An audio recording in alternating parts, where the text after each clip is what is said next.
महोदय, मैं OTT platform पर जो ऑब्सीन कंटेक्स्ट है उस विषय पर पाबंदी लगाने के लिए मैं शून्यकाल में खड़ा हुआ। सरकार को इन ओटीटी प्लेटफॉर्म पर दिखाए जाने वाले प्रदर्शनों को रेगुलेट करने के लिए कोई रेगुलेटर बनाया जाना चाहिए। अब ये सेल्फ रेगुलेशन है, उसमें रेगुलेटर की उन्होंने अपना एक रेगुलेशन बनाया रेगुलेट करने का, लेकिन सरकार की ओर से उसको रेगुलेट करने की कोई व्यवस्था नहीं है।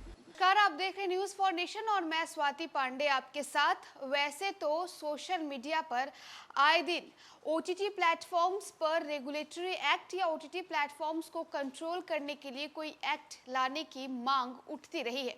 बता दें कि अब इस पर नेताओं की भी प्रतिक्रिया सामने आई है। दरअसल बिहार बीजेपी के वरिष्ठ नेता और बिहार के पूर्व उप मुख्यमंत्री और राज्यसभा सांसद सुशील कुमार मोदी ने आज राज्यसभा में ये बड़ी मांग रख दी है।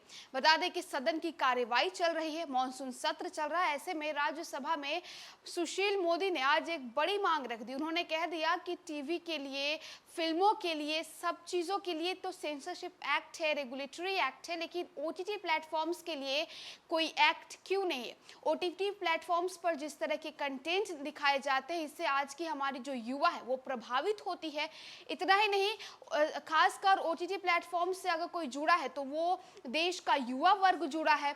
इस पर अब सुशील कुमार मोदी ने बड़ी मांग रख दी है। राज्यसभा सांसद सुशील कुमार मोदी ने आज राज्यसभा में स्पीकर के सामने कह दिया कि ओटीटी प्लेटफॉर्म्स को भी कंट्रोल करने के लिए कोई ना कोई एक्ट लाना चाहिए। देखिए, सदन में सुशील कुमार मोदी ने ओटीटी प्लेटफॉर्म को बंद करने की मांग रख दी है। तो अपनी मांग को रखते हुए क्या कुछ कह रहे सुशील कुमार मोदी और सदन की कार्यवाही के बीच उन्होंने अपनी मांग किस तरह से रखी है, तमाम तस्वीरों को दिखाते हैं। महोदय, मैं ओटीटी प्लेटफॉर्म पर जो ऑब्सीन कंटेक्स्ट है उस विषय पर पाबंदी लगाने के लिए मैं शून्यकाल में खड़ा हुआ हूँ।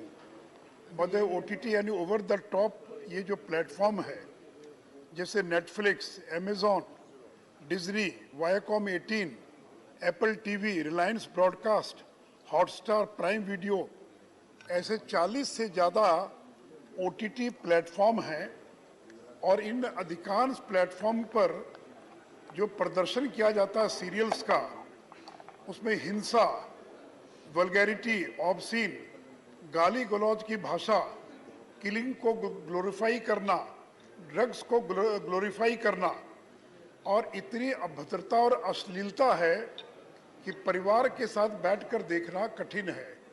रोजमर्रे की जिंदगी में हम जिस प्रकार की गाली का प्रयोग नहीं करते, वैसी गालियां और इन प्लेटफॉर्म पर दिखाने वाले सीरियल्स के अंदर दी जाती है। और अब तो देश के बड़े बड़े कलाकार नेटफ्लिक्स, अमेजॉन के लाइव स्ट्रीमिंग सीरियल में शामिल होते हैं।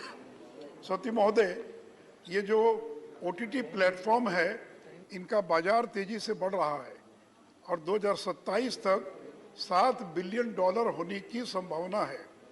और ये जो एज की रेटिंग है, ये भी वो स्वयं करते हैं, जबकि ये काम किसी एक्सपर्ट पैनल को और किया जाना चाहिए। महोदय, जिस प्रकार फिल्म के सेंसरशिप के मैं पक्ष में नहीं हूँ, ओटीटी प्लेटफॉर्म के किसी प्रकार के प्रतिबंध के, लेकिन जैसे फिल्मों के लिए और कि रेगुलेशन बना हुआ है और हम सबों को याद है कि central board of film certification जो सिनेमेटोग्राफी एक्ट 1952 के तहत बना है, उसके द्वारा फिल्मों के प्रदर्शन के पूर्व उसकी समीक्षा की जाती है। उसी प्रकार टेलीविज़न पर टेलीकास्ट हेतु cable television network regulation act 1995 बना हुआ है, लेकिन ओटीटी प्लेटफॉर्म पर जो कुछ दिखाया जाता है इसको रेगुलेट करने की कोई व्यवस्था नहीं है। माननीय मंत्री ने भी इस पर चिंता व्यक्त की है। तो मैं आपके माध्यम से सदन से ये आग्रह करूंगा कि भारत सरकार को इन ओटीटी प्लेटफॉर्म पर दिखाए जाने वाले प्रदर्शनों को रेगुलेट करने के लिए कोई रेगुलेटर बनाया जाना चाहिए। अब ये सेल्फ रेगुलेशन है, उसमें रेगुलेटर की उन्होंने अपना एक रेगुलेशन बनाया रेगुलेट करने का, लेकिन सरकार की ओर से उसको रेगुलेट करने की कोई व्यवस्था नहीं है।